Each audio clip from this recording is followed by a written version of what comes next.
The platform. So for anybody that hasn't been into the platform for a little while, you might notice that it looks slightly different. We spent the last 6 months of our roadmap doing a system refresh, which so far has gone down really well with our resellers and also with the direct apps coming through the website. Hopefully, people like the look of it. It certainly seems a lot glossier compared to what it was last time, and we've also got some nice features in there as well.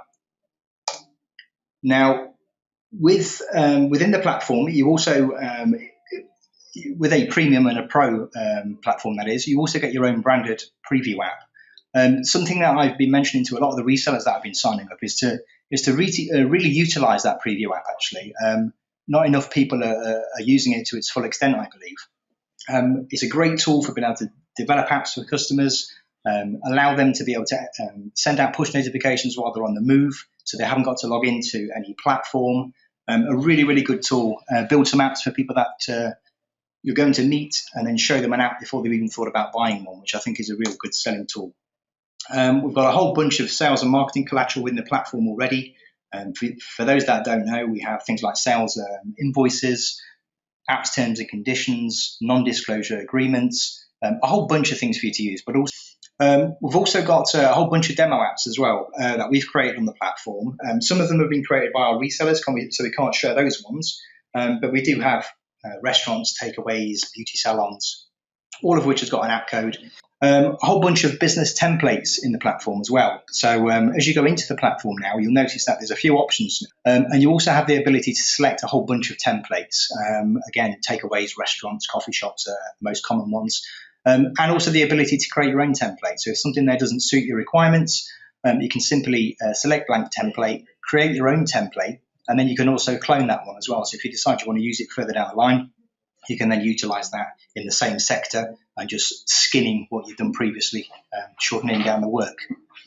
The message there, as you say, you sell, we'll manage the tech side of things. What we're saying there really is we're trying to take as much as we can away from you from a technical perspective. So any issues with the system, any updates that need doing, that sort of stuff, we can manage all of that, which gives you the chance to go out there and sell the apps. The potential sales channels out there. Most of you would have tried cold calling. I think that's the option that everyone in sales has started with at some point in their career. Email marketing, we do quite a lot of that. We have actually had a couple of resellers sign up through our marketing campaigns. And I think if it's put out there in the right manner, it's not too wordy. It's also got not too many graphics in it, but it's personal to that particular business. Then we've had some really, really good responses. Even if people have sort of said they're not interested, they've kept hold of the email or they've kept hold of our information. They know who we are, and they'll come back to us at a later date. Also using your network. So most of you will have people that you've met through this job and also other jobs as well. So there's a whole bunch of people out there that you could actually tap into for potential app clients if you haven't already. LinkedIn's a really good source for that. There's a whole bunch of people on there that you're connected to, but you don't really necessarily have a direct connection with them, but you know somebody who knows somebody. Utilize that. Message these people that you've got a connection with or a couple of connections with, and ask for an introduction. It's a really good way of utilizing it and getting some free leads, which is always nice. Door-to-door canvassing. We have a few resellers that have got a few sales guys on board that are actually working for them on a commission-only basis. And that seems to be going down really well. So they're out there meeting the people face to face, which I think, again, it's very much about that with many sales jobs now. It's always harder to close a sale over the phone. But if you can actually get people out there tapping on the doors of these smaller businesses, handing them a flyer, giving them something to keep or something to follow up on, I think that's ideal. Online marketing, again, most of that, Google AdWords, things like that is key really at the minute, especially with the Google changes as of April. And the fact that if you have a responsive site and a mobile app, you go higher up the pecking order. So if anybody out there didn't know that, it's a real good sales pull. If they've already got a responsive site, why not have an app as well? You can then pull in the content from that responsive website through an external URL tab within the app and make that app bounce out to that website, but also be a part of it and all wrapped up inside an iframe. Networking events, I do that all the time. I've got a friend of mine who has a networking business in Nottingham, and I go to all of her events when I'm in the country, that is. And really good way to meet people. People tend to relax a little bit more on an evening networking event when they've had a couple of drinks, and chat about other local businesses that they're working with, which might create another lead. But I've signed up quite a lot of business through networking events. Relatively inexpensive way to get some good contacts. And a lot of digital businesses, a lot of small restaurants, takeaways, hotels. A lot of them are going to these sort of events at the minute. Work with a local web designer, graphic designer. The chances are they're already doing quite a lot of the groundwork for you. So, I mean, if you can find a local designer that has a whole bunch of contacts that they're working with and designing leaflets, brochures, that sort of stuff for a lot of these small businesses, there might be an opportunity there for some crossover. Tips for pitching. I think it's key to understand the needs of the customer, to be honest with you. I think if you're going into any business, I think, to try and sell them an app, you need to get a good understanding of their business, what it is that they're trying to achieve. Showing them the demo app, as I mentioned before. If you can build that and actually physically show them their app before they've even thought about buying it, it's a really, really good tool. Selling the features and benefits of the platform. I'm pretty sure that most of you will be doing that already.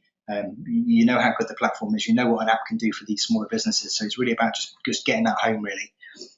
Demonstrating how the CRM could be used, the CMS, should I say.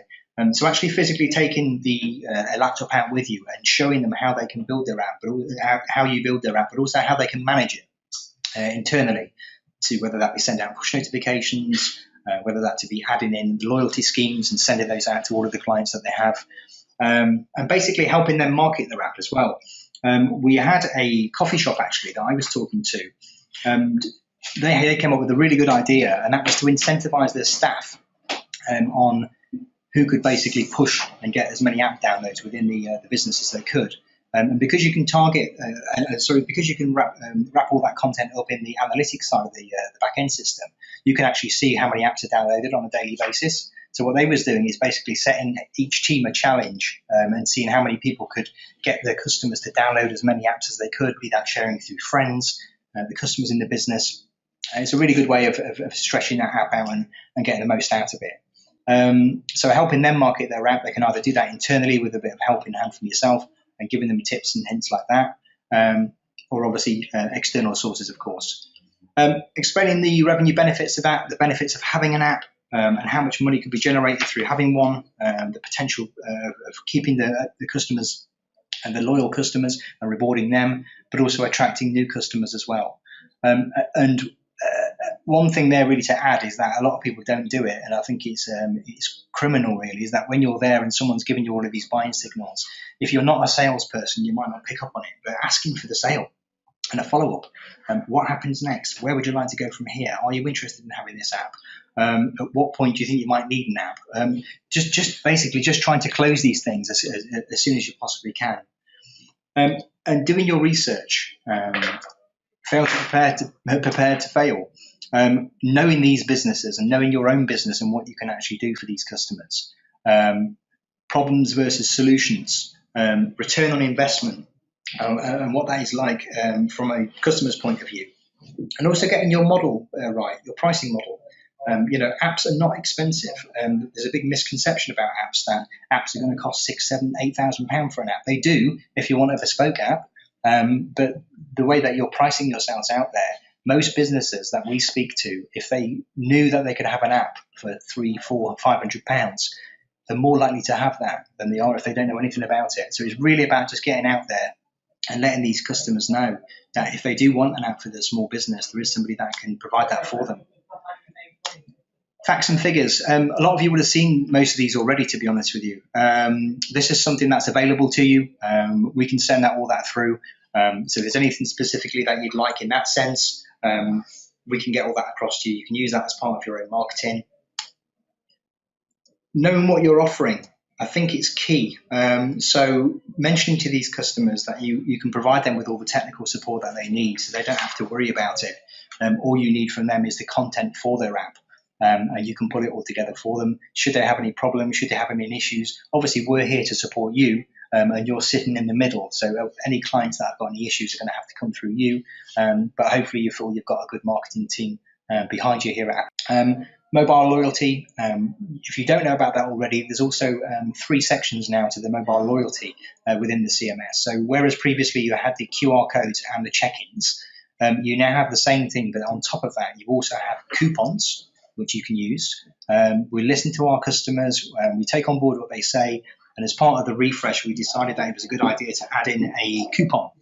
The coupon will let you do a few things. It will let you do a buy one, get one free. It will let you do a percentage discount. So you can utilize that. They can have these different mobile loyalty options. Rather than it just being a QR code and a check-in, you can now say, well, what we can do is give you a coupon. And then you can share that between friends, you can share that between family, spread it across your social media. You've also got the stamp card, and that was something that a lot of people were shouting about. The fact that the coffee shops all have these paper stamp cards. They're all paying money to have these printed. People lose them, misplace them. There's no record in the business of how many stamps that person had before when they kept going in there previously. The last thing you want to do is mess one of your loyal customers around. So by having that mobile app and the mobile loyalty of the stamp card, it literally just creates a password which you're in control of. And then as you hand your phone over to the person behind the counter, they would be aware of the passcode, and they would just simply tap that in, and then it stamps one of your cups of coffee, let's say. Push notifications, I'm pretty sure you all know the benefit of push notifications by now. We also have the ability in the platform, and I'm not sure if everybody's aware of it, but hopefully you are, of actually being able to tag and create groups for push notifications. So rather than you sending out a blanket push notification to 1,000 people that have got your app, if 10, 15, 20 of those people are more responsive than others, then what you might want to do is reward those people slightly differently to the rest. So what you can actually do is create a group and give it a name, be that VIPs or something like that. And from there, what you can actually do is when you send out a push notification, rather than sending it to everybody, you can send a specific promotion to those 10, 20 people. And then as you send that push notification out, only they get it, not everybody else. And then you can do another push notification for the rest. Secure messaging, again, very much like WhatsApp. So you can have conversations, or customers can have conversations with their clients. That's not something that we're currently doing in any other form.